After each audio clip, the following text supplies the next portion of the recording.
maybe we can probably we will be able to talk like hundreds of hours about. Well, yeah, because I'll do this with your book and you do it with mine, and we can be each other's mentors on this. And it's something that we both need. And so, like you say, this link up that we've done now is through the heavens because they knew it had to happen.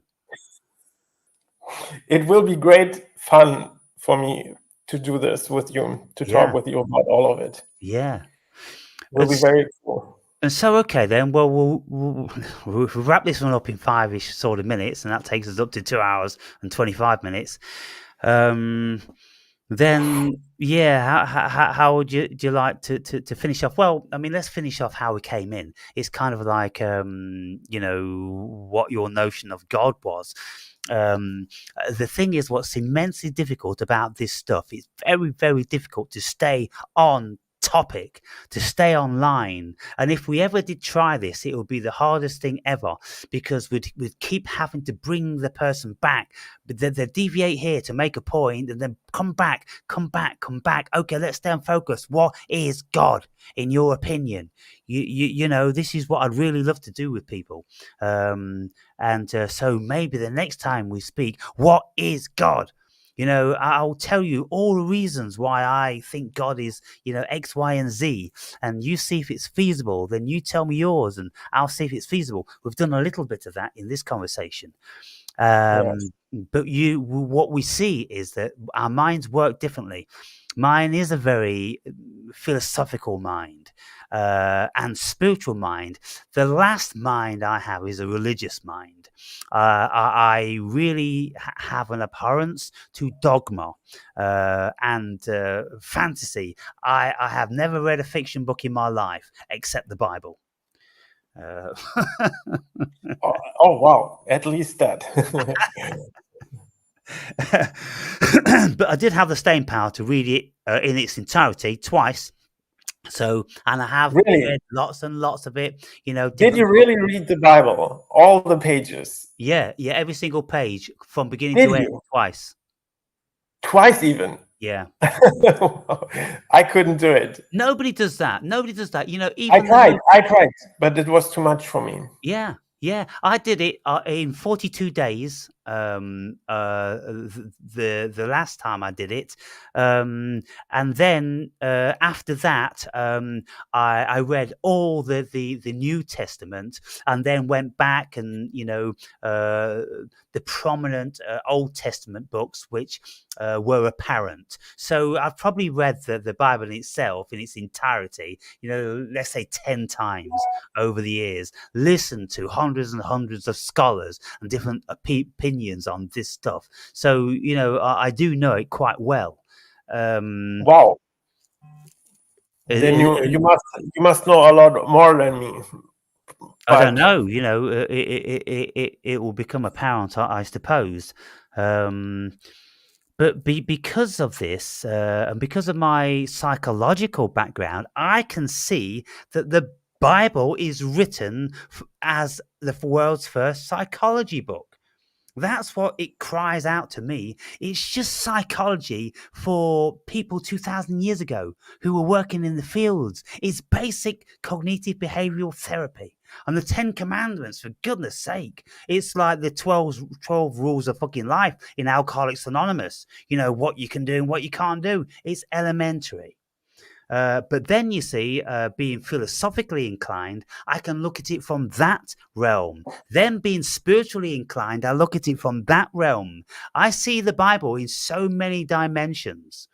And this is where people can't meet me. They simply can't meet me. And whenever I speak to Christians, well, I'm just speaking to indoctrinated fools who know nothing about their own psychology. They know nothing about propaganda. They know nothing about hypnosis. They know nothing about any of the deception. They just don't know what's actually happened to them. And so you can't reach them. A philosopher, if you speak to a philosopher about the Bible, then you're going to get a whole different conversation. And we see this in plain day when we are presented with like a spiritualist or a philosopher or scientist, and you got a Christian or a Muslim on the other side. Well, on the philosopher or the psychoanalyst side or whatever, you've got great fluid conversation. On the other side, you've got dogmatic closeness. You've got nothing outside of verbatim. They don't have anything, absolutely nothing. And it's just shocking to see. But you can't deal with these people. Nobody's ever managed to deal with them. It's just not possible because of their mindset. It's like people that are on the MK Ultra. You know, you ain't getting to them. They're gone. And so, you know, my channel is primarily a philosophical channel. Then it's a psychological channel. Then it's a spiritual channel. And then it's a metaphysical channel. And then it's a political channel. And right at the end, it's a religious channel. Because I have no adherence at all to religion. Yes. You know, I don't see how it's possible, because if you're spiritual, then you work from spirit. You don't work from the cognition of the egoic mind. You don't work from programs or dogma. You work from intuition. So that's spirit. Yeah, great.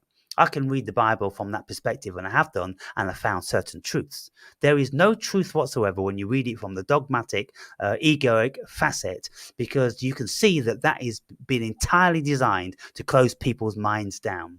There is no intention whatsoever for those people to write that book to have people connecting with God.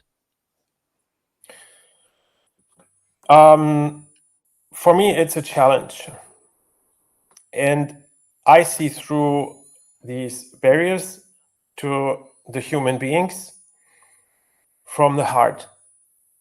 I don't see Christians or religious people as dogmatics. They are dogmatics, of course. Many of them are. Not everyone, by far. But there are many dogmatics, yes. But I always focus on their humanity. I mean, they are human beings. They have a heart, and this is where I want to be. Yes, I feel like I want to connect, and I see that these people, they have experiences. They do have experiences. Many Christians, for example, have severe attacks from demonic spirits. This is a very important topic in Christianity. They are talking about spirits attacks all the time. It's a massive topic, for example.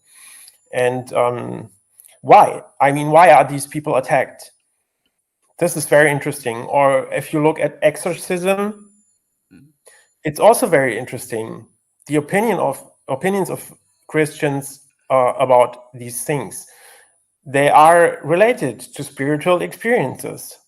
They do have experiences, although they do not practice. They do have spiritual experiences. They have dreams, they have visions, or they speak in tongues, and you have these things like driving out demons. They have prophecy and all that stuff.